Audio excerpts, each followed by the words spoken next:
Дорогі брати і сестри, мені вельми приємно бути серед вас, бачити вас в этой чудовій парафії Святої Троїці. Щиро вас усіх вітаю. Так само тих, хто буде глядіти эту святую мшу у записі через інтернет. Щиро вітаю наших глядачів, які так само, напевно, і за межі будуть долучатися до цієї молитви. Ми сьогодні збираємося на велику урочистість у гонор Святої Троїці, тому що такий титул носить наша парафія, але це так само великое свято в католицком костюле. Один науковец, не ведаю, як він це зробив, але підлічив, що кожен чоловік на протягу дня у своїм розумі має около 10 тисяч різних думок, різних ідей. Про те, що бачить, про те, що фантазує, думає 10 тисяч кожен день.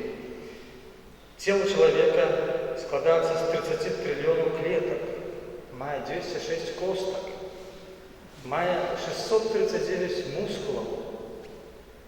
На нашій скурі, кажуть науковці, є 4 мільйони сенсорів, як ми могли відчувати. Поглядимо, який таємничий чоловік, таємничий.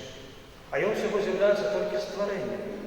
І ось коли є ця таємниця у чоловіка, у нас, ми можемо подумати, наскільки таємничий автор нас, наш створитель, наскільки таємничий є Бог. Сьогодні ми хочемо під час цієї святої мші задуматися і криху докранутися до його таємниці. Не зрозуміти, але докранутися.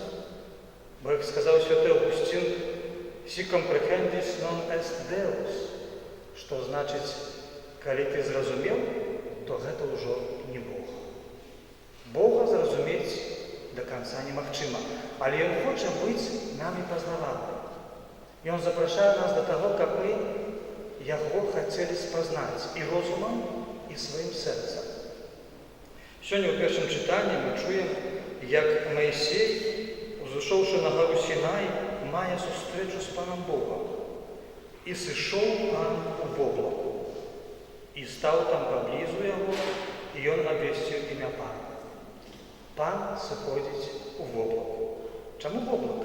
Доволі часто у Святому Писанні це образ є в облако. Бог промовляє з облака. В облако символізує ненавито цю таємницю, що Бог непознавальний так одразу, що ми його не можемо до кінця спознати. На Святої Мші ми використовуємо кадилька. Сьогодні хлопці так добре його розпалили, приємний пах. Що символізує кадилька, ми ведемо. Символізує наші молитви, які возносяться до неба, до Пана Бога.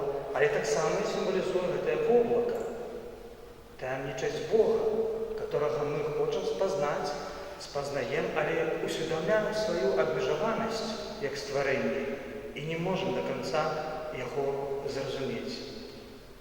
Многі святі старалися це зробити. Той самий святий Августин, так само святий Томаш Аквінський, допустим, вибітний католицький теолог, який жив 700 років назад, але настільки його глибокий, великий доробок у теології, що ми по сьогоднішній день користаємося сумою теології, його самий вибітний твор, який він написав, а він написав не до кінця. Чому не до кінця? Святий Томаш диктував своє розважання своїм секретарам, а одночі його секретар прийшов і каже: «Брат Томаш, чому ти більше мені нічого не диктуєш?» А він говорить: «Під час святої мші я бачив такі речі, которые означают то, что я написал, это всего только солома». И после этого Томаш не написал ни одного городка, а раз 3 місяці одійшов до Пана, помер, едучи на собор у Льйоні. Святий Томаш – вибітний католицький теолог, Томаш Аквінський. Хто ми такі, як розважати про Святую Троїцю, про внутрібожське життя? Ми усвідомляємо свою обмежованість, то, що ми всього тільки створені, але ми довіряємо Божому Слову, що нас закликає до цієї зустрічі з Паном Богом і Він сам. Сьогодні ми чуємо, що Бог промовляє своє ім'я. Пан Бог милосердний і літостивий, довготерпливий і шмат милостивий і правдивий. Що значить милостивий? Это значит, что проявляя милосердность. Кому милосердность? Человеку, сусвету, прыродзе. Бог милосердны да свайго стварэння. Шмат миласцівы, літасцівы. Але давайте, браты і сёстры, паспрабуем у нашым уяўленні, як быццам бы у машыне часу пранесціся ў той момант сусвету, калі гэтага сусвету яшчэ не было. Калі не было чалавека, не было прыроды, нават не было анёлаў, быў толькі Бог. Як вы думаеце, ці ў той момант, калі часу яшчэ не існавала, мы маглі б сказаць, што Бог ёсць шмат міласцівы, літасцівы, праўдзівы? Ці гэтыя прыкметы актуальныя былі на той час для пана Бога? Такая хітрая тэалагічная задачка. Сапраўды, мы можам гэта сказаць, таму што Бог нязменны. У ім няма ніякай зменнасці, таму што зменлівасць азначае недасканаласць, а мы ведаем, што пан Бог дасканалы. Ён не можа стаць лепшым, бо ён дасканалы. Вось гэта імя пана Бога актуальна і на той час, калі нават не было чалавека. Але калі не было чалавека, не было стварэння, то для каго Бог міласцівы, літасцівы, праўдзівы, велічны? І вось тут, калі мы спрабуем разважаць, мы прыходзім да высновы, што у пана Бога унутры божскім жыцці ёсць адносіны. Тое, што нам адкрыў Езус Христус, адкрыў правду пра тое, што ёсць Святая Троіца. Што, правда, ў Святым Пісанні няма слова Троіца. Гэта упершыню ўжо слова хрысціянскі пісьменнік Тертуліан у сваіх навуковых працах. Аднак мы ведаем з аб'яўлення, што ёсць Бог Айцец, Сын Божы і Дух Святы. І вось гэта азначае, што унутрыбожскае жыццё распавядае нам пра адносіны, адносіны любові, адносіны пазнання. Ось яшчэ адзін прыклад, каб дакрануцца крыху да таямніцы Святой Троіцы. Кожны чалавек мае розум, і ён мае пэўнае ўяўленне пра навуковы свет, пра сваю працу, пра адпачынак і таксама пра самога сябе. Ёсць мы, а ёсць наш вобраз нас саміх. Так як быццам мы прыходзім да люстэрка, глядзім люстэрка, мы бачым адбітак саміх сябе. Толькі што мы ўяўляем, што я то ёсць я, але адбітак у люстэрку это ўсяго толькі адбітак. Это не я, это только адлюстраванне. Але тым не менш, ёсць вобраз нас саміх у нашым розуме. І вось па аналогіі мы даходзім да пана Бога, который таксама мае вобраз самога сябе, ідэю самога сябе, слова пра самога сябе. Толькі што слова, которое мы спатыкаем на запавеце, слово сталася целом. Гэта ёсць сам Бог. Наш адбітак это ўсяго толькі адлюстраванне, а Бог, калі спазнае сябе, мае вобраз самого сябе, нараджае Сына. Вось так, трошкі прымітыўнымі словамі мы з вами спрабуем разважыць і зразумець таямніцу Святой Троіцы, толькі да яе дакрануцца. І Бог Айцец, як мы сёння будзем прамаўляць у вызнанні нашай каталіцкай веры, Ён нараджае Сына перад векамі, который з'яўляецца адзінасутным Айцом. Бог ад Бога, святло ад святла. Такі датычыць боскай сутнасці канкрэтна. І рэляцыі паміж Богам, Айцом і Ягоным Сынам адносіны настолькі моцныя, настолькі можам ужыць слова паэтыцкае гарачыя, дасканалыя, што з'яўляюцца як бы прадукт гэтых рэляцый Дух Святы. Сама любоў, вялікая моц Бога.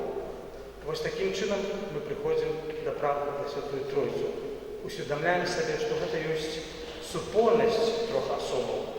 Бог адзін, але ў трох асобах. Гэта ёсць ісціна нашай каталіцкай веры, хрысціянскай веры, якая адрознівае нас ад іншых рэлігій. Мы гэта святаверны. Мы не разумеем нашым розумам, толькі патрошку спрабуем зразумець. Але прымаем тое, што аб'явіў нам Езус Христус. І маем гарачае ў сабе жаданне увайсці ў гэтую супольнасць трох асобаў у боскім жыцці. Супольнасць. Часам я чуў такія пытанні, когда люди пытались, что такое в этой глубокой парафии? Чем она такая уникальная, что ее все любят? Вот. Много отказов может быть, але я завжди кажу, что это супольность минулых поколений, тих людей, які перед нами жили, починаючи, напевно, від святої пам'яті Юзефа Корсака, який збудував ті пригожі глибокі святині, святоров, які тут працювали, святої пам'яті Юзеф Францкевич, людей, які тут приходили і клянчили в цьому костюлі. Я недавно глядів запис вянчання 25-годової давності, коли тоді ще ксьонс Кирил Климович вянчав 3 пари, ось на цьому місці стояли. Вот. Пізніше я сам лежав крижем, так само тут приймаючи сакрамент святарства. Я бачу у гэтым фільме знайомыя твары, які вже дійшли з цього світу повз нагороду до Пана Бога. Супольність, то, що робить унікальними нас, і як парафію так само. Минуле покоління, які передали віру, які розвиваються, сьогоднішнє покоління. У гэтому подобные так само до Бога Троицы Единого, у которого есть життя, односины любові, односины милосердности, односины служения так само. Той самий святий Томаш Аквінський, про якого сьогодні нам розповідав, у сумі теології написав критерії про небесне володарство. Ось про божське життя. Що ж там у тим небі є? Ні в око не бачила, ні вуха не чула, а нам хочеться трішки приоткрити цю таємницю. І ось він говорить, що перш-наперш у небесне володарство чоловік вельми ясно бачить Бога. Там вже немає того облака. Ясно бачить Бога. А Бог, він говорить, він правда, добро і пригожість. А яка реакція у чоловіка на щось пригоже? Ми бачимо пригожий пейзаж, ми одразу вскликаємо, як пригоже. Музика пригожа. Ми так само не можемо у себе устримати тих емоцій. Так? Поети пишуть вірші, бо бачили пригожу дівчину. Пригожість вона захопляє. І ось у небесному владарстві, коли чоловік ясно бачить Бога, він має захоплення в этой пригожості. І прославляє Пана Бога. Тая молитва на святой мши, святый, святый, Пан Бог всемогутный, спев анёлов, прославление Пана Бога, это оттуда. Человек в небе бачит Бога и его прославляет. Не может утримать у себе свое счастье и свою радость. Третий момент, про який вспоминає святий Томаш, у небе, коли человек внутри божеским житті знаходиться, він має задовольнення усіх своїх жаданий. Все жадания человека исполнены. И он має все, потому что Бог есть усім в этом человеке. И четвертый пункт, про який говорить святий Томаш Аквінський, это радость супольности святых. Что это значит? Человек счастливый от бачення Пана Бога, але у небе мы допускаем, что есть шмат людей, які збавлені, не ведаем колькі, але допускаем. И вот человек бачит счастье другого человека в небе, который так само бесконечно счастливый, и его властное счастье повеличивается в столько разов, сколько там есть счастливых людей. Так тлумачит святий Томаш. Безмездное счастье человека было бачить Бога и бачить другого счастливого человека. Но это задачка и для нас, пока мы на земле тут живем, ходим, працуем, научиться этой супольности. Як радоваться счастью другого человека. И як быть причиной для счастья этого другого человека, как хтось бачачи меня так само был счастлив. Это не просто. Але мы, как христиане, браты и сестры, это задание маем перед самим собой. Про это мы разважаем, когда говорим про таинство Святой Троицы. Бог нас запрошает быть счастливыми. Тут и тем больше так само в небесном владарстве. Але нам треба трошки над этим попрацювати. У Витебску я працюю у дієцезіальній курі. Це є такий інститут при біскупі, який допомагає йому у керуванні дієцезії. І моєю основною функцією з'являється праця з документами у дієцезіальному архіві, підготовка розных там перапіскі, карэспандэнцыі, многа вось такой дакументальнай працы, але часам бывае, што біскуп просіць некуды пайсці, паехаць, каб вось не можа паехаць там паўдзельнічаць нейкі мерапрыемствы, або слова нейкае прамовіць. І вот я аднойчы папрасіў мне схадзі на дзень горада. У Віцебску быў дзень горада, і трэба было пайсці там як прадстаўнік дыяцэзіі. Я прыйшоў туды, там фуршет, много людей сабралася, чыноўнікі, паслы, там усе там святкуюць, у сутане, як святар, прыходжу, і раптам чую такі моцны голас такі: «Пахвалёны Езус Христос!» У Віцебску. Там, адкуль, што, хто тут ведае, як па-каталіцку вітацца? Там кругом чыноўнікі, а наши чыноўнікі якія мы яшчэ ведаем? Іх там дзесьці у шуфлятках і камсамольскія яшчэ значкі ляжаць. Поэтому я яшчэ раздзяліўся, адкуль? І падыходзіць група маладых людзей з Польшчы, з Зелёнай горы. Прадстаўнікі прыехалі на дзень горада, пачынаем размаўляць, і адзін, гэты малады хлопец, гаворыць: «Ойче, ведаеце, што а магло так стацца, што я сёння перад вами не стаяў бы, мяне магло не быць». І я пытаюся яго: «А што такое сталася?» Ён кажа: «Мае бацькі доўгі час не маглі мець дзяцей. І што толькі не рабілі. І розныя медыцынскія захады, там і даследавалі, найлепшыя лекары, прафесары ездзілі па ўсіх гэтых аналізах, нічога не дапамагае. Яны таксама веруючыя людзі гавораць, яны ездзілі па санктуарыях, па святых месцах, шмат маліліся. Няма дзяцей, нічога не дапамагае. І тады яны вырашылі: мама з татай, ну што, нам трэба тады звярнуцца ў прыют, узяць, усынавіць дзіця з прыюту.